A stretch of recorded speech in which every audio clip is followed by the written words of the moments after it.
What's up, everybody? Welcome back to the Soul Break. Thanks for stopping by my channel.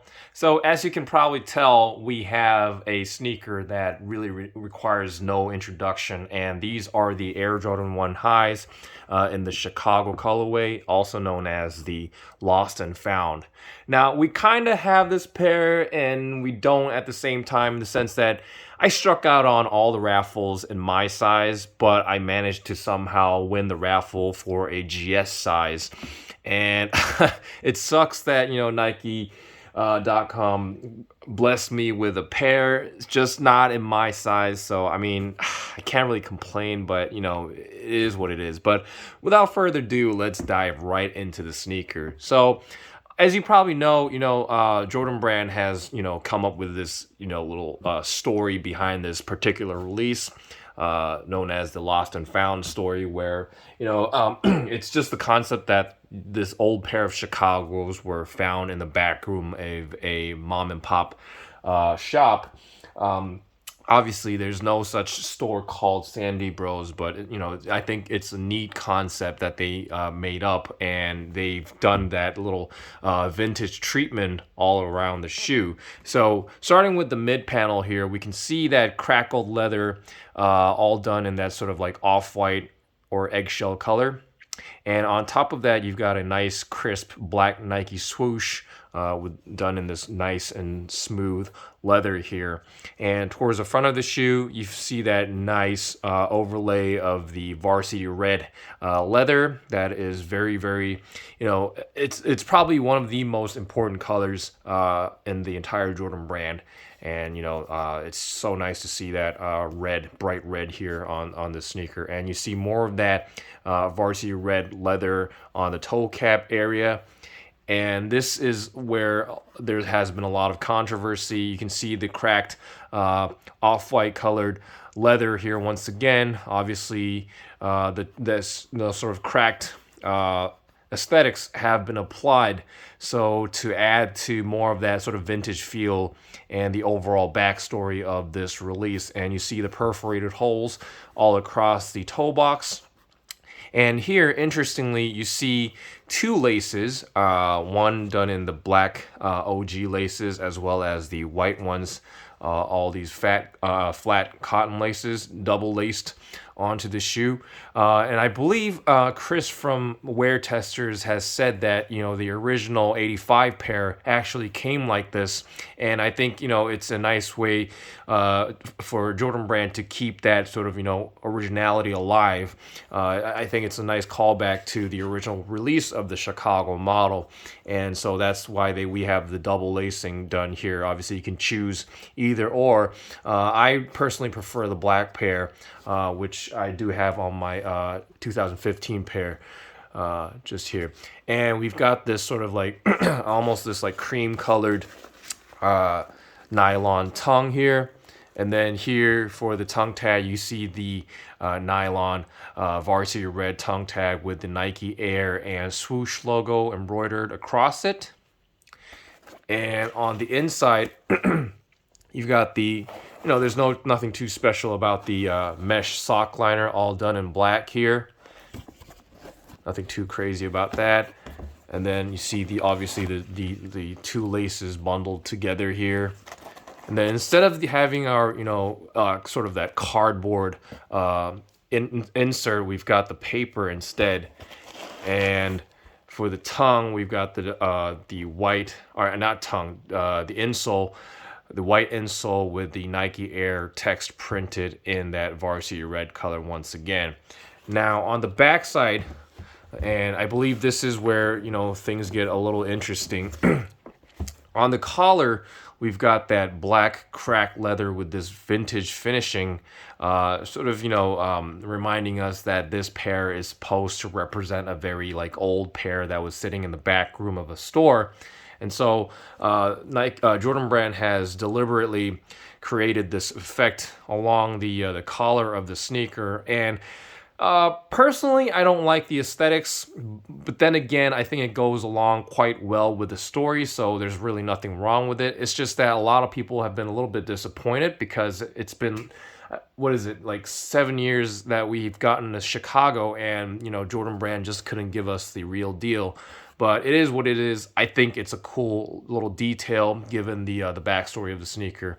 And then here we see the Air Jordan Wings logo in black, and it's actually like, you know, it's not that print that we see on GR releases. It's actually resembles, you know, the Wings logo that has been done on the, I think it was like the 85 releases recently. And then here on the back side, you see the red, you know, the Varsity Red heel counter. Nothing too crazy there. And the medial side is basically the same deal. It's just that we see more of that cracked leather here on the mid panel, as well as the like small segment of that black part on the shoe. And then for the midsole, we see that, you know, sail color midsole, obviously to add to that sort of vintage vibe of the overall release. And then what's crazy is that for the outsole, we do have that beautiful Varsity Red Air Jordan 1 outsole with the particular where the you know, the traction patterns and all that. It's just that you see all these like white sort of marks, once again trying to add to that vintage feel of the sneaker.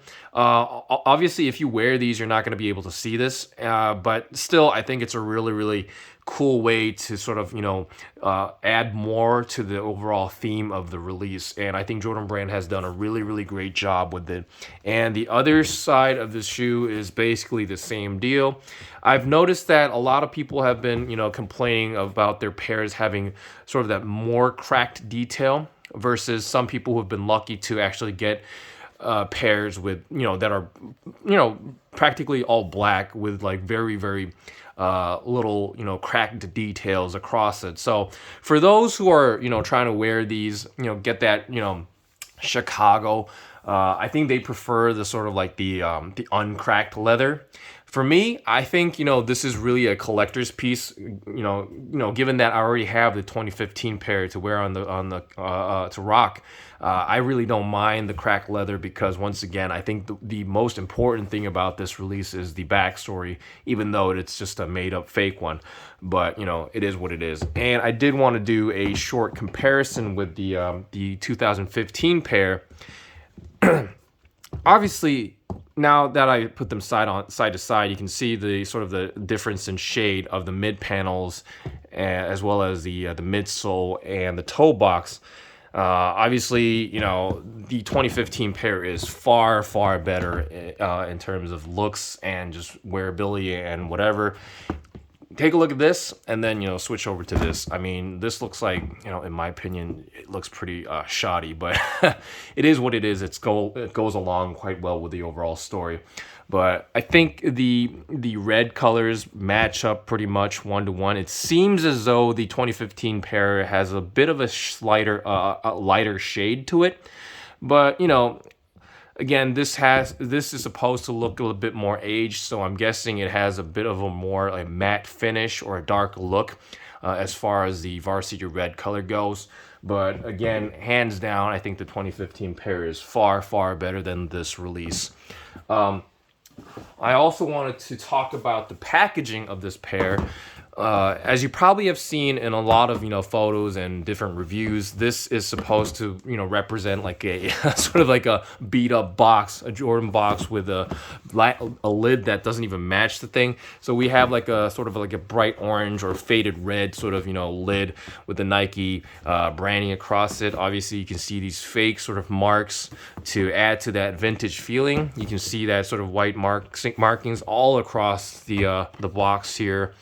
And what's interesting is that, you know, Jordan Brand has actually gone the extra mile to add these like sort of the sticker details. Obviously, these aren't real stickers, but, you know, it has that sort of like price tag with the sale mark on it, all done in yellow. And I believe the white markings go all around the box. So kudos to Nike and Jordan Brand for doing a really good job of keeping the theme true. It's really nice. And what's more is that they all actually come with these, you know, special papers with the original Jordan release ads with Michael Jordan and all the ads from, you know, from the past. And I think this is really, really cool. It keeps the heritage alive. It stays true to the story. And then this is just one of the killer details that comes with this release. Here's a Sandy Bros receipt that I was talking about earlier. Obviously, this is not a real store, but it's supposed to represent one of those mom and pop shops back in the days, and you know, sort of the sales receipt that you supposedly receive when you buy these pairs in those stores. So overall, I think this is a phenomenal release. I believe that a lot of people are really, really happy to have this pair. There were like pairs upon pairs going around. It's just that I just missed out on my size, and it sucks, but I don't know what I'm going to do. I'm obviously going to have to flip this pair because it doesn't fit me. It's a women's size, basically.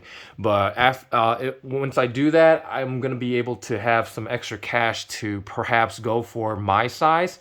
It's just that I'm still debating because I like my 2015 pair so much. As you can see, it's just so crisp and beautiful. So I'm kind of debating because the resale price is a little bit crazy right now. Obviously, it's a lot lower than what I had expected originally, given the stock numbers, but still, I'm just debating. I'll see if I have some extra cash to throw around for my size. But anyways, that's basically it for today. And what's more is that actually I've got the DJ Khaled 5 that just came in the mail today, so I'm going to be able to post another review very, very soon. So keep an eye out for that. But anyways, I hope you guys enjoyed watching this video. If you guys found this video interesting or fun, please hit that subscribe button. It really, really helps my channel grow. And as always, thanks for watching.